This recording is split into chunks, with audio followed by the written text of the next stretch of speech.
Alright, so this is going to be unboxing of the Viper PST, Vortex Viper PST, 2.5 to 10 by 32 front focal plane, first focal plane, however you want to say it, with the EVR1 MRAD reticle. So it comes in the traditional Vortex box, PST box. It's got the bikini on it. It comes with a comes with a single illumination battery, 2032. All their stuff, as far as I know, takes 2032s, with the exception of maybe the Strike Fire. I got one of those, and I'm pretty sure it takes something else. But so yeah, and most people know that that this guy, or the PSTs, all of them, at least with the exposed turrets, have a rudimentary shim zero stop system, which works pretty well. It works for its intended purpose if you get it set up right. It'll keep you from, going past your, resetting to something other than your zero. It works pretty well. They're now including this little note that says do not exceed 18 inch-pounds. So apparently they've had issues with maybe deformed tubes or bent tubes or something like that, or I don't know, maybe it's tweaking the erector, or I don't know, who knows, but they're saying do not exceed 18 inch-pounds. And I've heard that if you don't torque it down properly, it will they'll have like walking zeros and stuff like that. And then on the bottom it says Vortex Optics USA, 2.5 to 10 by 32, made in the Philippines. And a lot of people harp on about that made in the Philippines, and I don't know. I mean, I definitely prefer most of my stuff to either be made in the U.S. or in Japan. When it comes to this kind of stuff, I like Japanese glass just like everybody else, but not everybody can afford Japanese glass. And my thing is I'm gonna buy the best of what I can afford at the time. So, if I've got a budget, if I set a budget of $600 for a piece of glass or whatever the case is, then I'm gonna find what I think is the best under 600 or under. If I say it's 600, I'm not going over, regardless of what some asshole says. Oh, well, just get a Night Force. Well, not everybody can afford a Night Force. So, why even suggest that? I mean, I agree. Night Force, most Night Force scopes are fantastic. But, not everybody can afford, a $2,300 ATA-CR or a Beast or whatever. Not everybody can afford an F1. And that's where, things like, the PSTs come into play. It's a it's pretty good glass. They're repeatable. They're backed by a fantastic warranty. Vortex, you can't even argue that Vortex doesn't have the best warranty in the business. They're super responsive when I've had warranty issues. They're fast. Most turnaround that I've had, and I have sent back several PST scopes, I'm not gonna lie, but when I've done it, I end up with, shit happens. They turn out a lot of scopes, and anytime you turn out a lot of scopes, you're bound to have some issues with some of them. It's just the nature of the business and the nature of what you're dealing with. So I tend to give them the benefit of the doubt.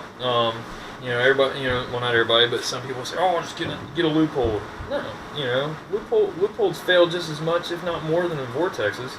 Yeah, they've got great customer service, but I still don't think their customer service is on par with Vortex, and the way they back their stuff.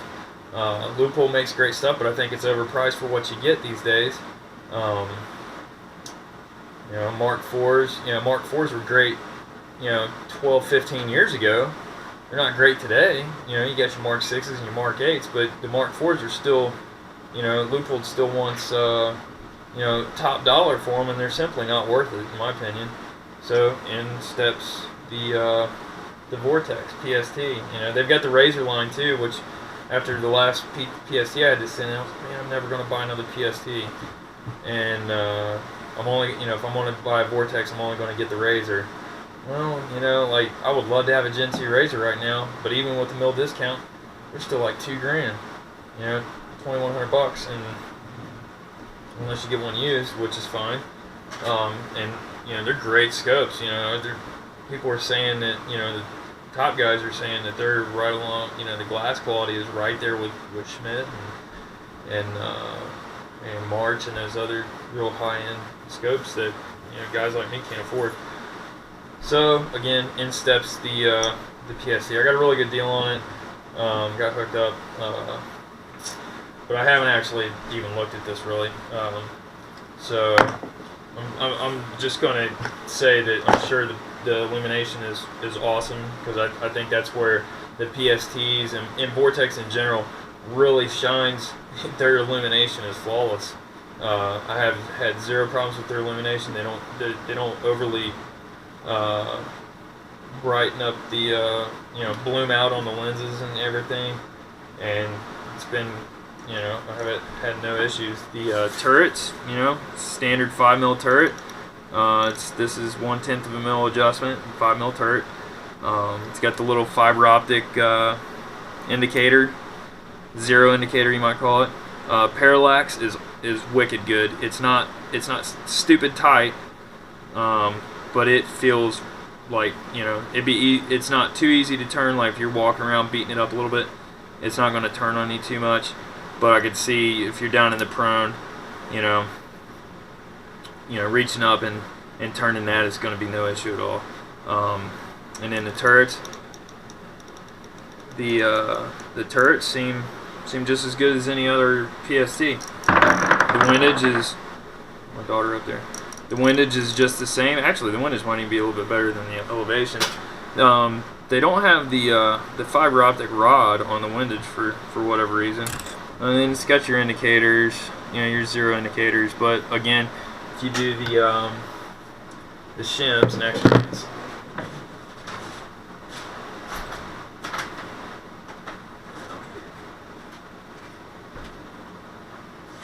so this is the shim.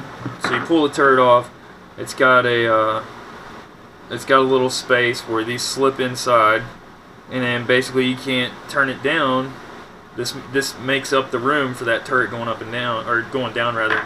So that stops you over traveling it past your zero. And they work pretty well. I mean, it's not perfect by any stretch, but it's pretty good. The magnification is a little stiff on this one. Turrets are good to me. Parallax is actually really good. And the illumination has, in the video with the Strike Eagle, I touched on, actually my biggest complaint was that the illumination didn't have half stops. They got it down pat with this. I don't understand why they couldn't do it with the Strike Eagle as well. I can't imagine it would make that big of a difference with in the price. So, but they've got half stops on this, which is nice. This actually had the lowest setting is there for night vision, but the magnification is a little tight. You might be able to put like a real seat on it for the ties that hold on heavy duty fishing reels, and they actually work quite well for kind of a makeshift cattail without spending like $60 or $70 on a cattail. I think you get like 2 for $20 or something, and they work awesome. You just cut them, put them on there, cut them to length, tape them off, and boom, you're good to go. I have one handy.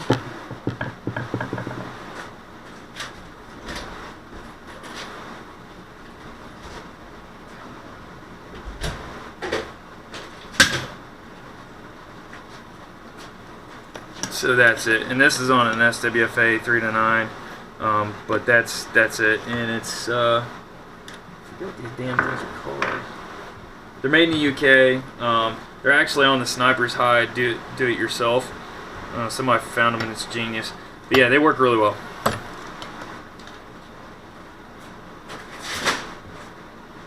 without spending 60 or 70 bucks on a cattail. But yeah, so that's the front focal plane. It's got the standard EBR1 MRAD reticle, which I actually like the reticles. I'd like to have like a 2C, but hey, you can't get everything, you know. And it's numbered here, you know, 10, 5, 3.5, 2.5, or 3.3 and then 2.5.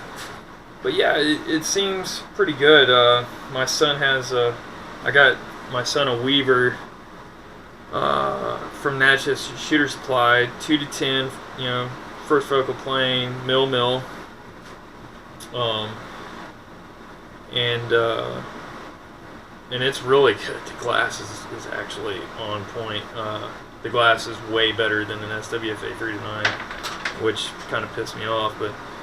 But yeah, so that scope is like I think it was $414 to the door from Natchez, and I got a really good deal on this. So this one was a little bit more, but not much. But I think the retail on these guys are street price, map prices, like 800 bucks. $800 is a lot of coin for this scope. If just by this, if I was to say, all right, well, you know, I got a choice between this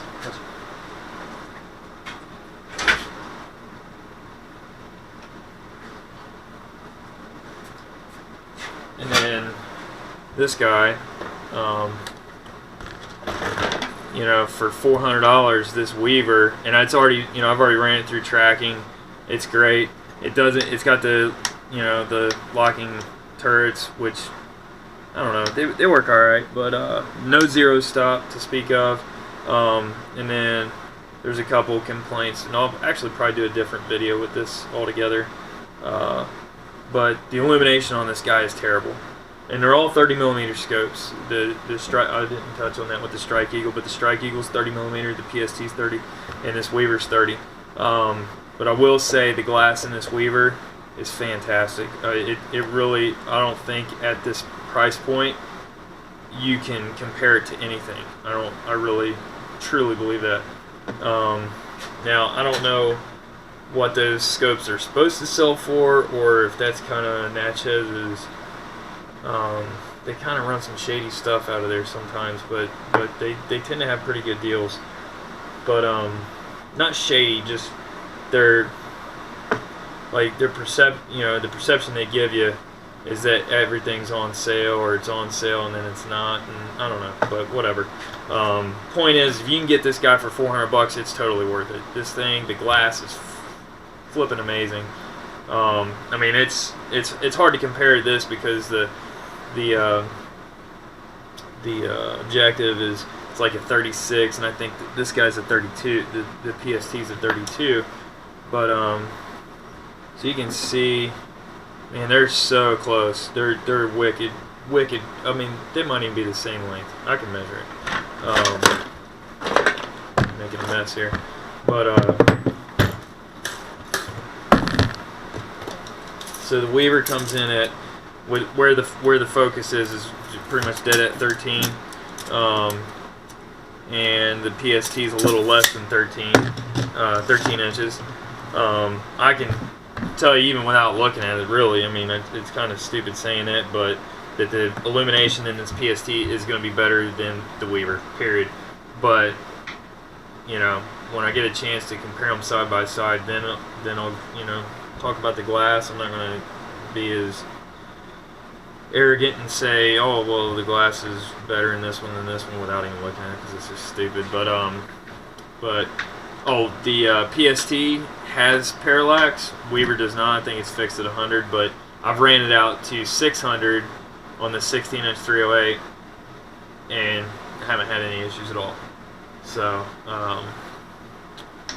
yeah. But it's easy to get lost on these turrets. That's the only problem with it, is if you're doing holds and stuff and you're going to stay within, or you're going to stay within 5 mils, you know, about 600-ish yards, then, you know, there's nothing wrong with them, but they do, you could easily get lost on them. And that's, you know, for people that aren't used to it, could be a big issue. But enough about that one. stick with this Vortex. But all in all, you know, I really think the Vortex, if you can pick up one used, I'd say, yeah, I mean, it's probably worth it, you know, if you can pick one up for like, you know, $6.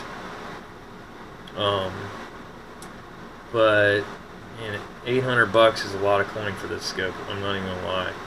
I'm actually going to take them out. It's really misty right now outside and raining, and I'm going to take them outside and just compare them, mount this guy on an SPR mount, and see how it looks next to the, mounted on my SPR, and just because that's probably where this one will end up, or I'll swap the Weaver out, I don't know. Whatever the kid wants to do, but yeah, I mean, if you could get one used at like $600, I'd say, yeah, it might be the, you know, if you kind of got a thing for Vortex and you want that good customer service,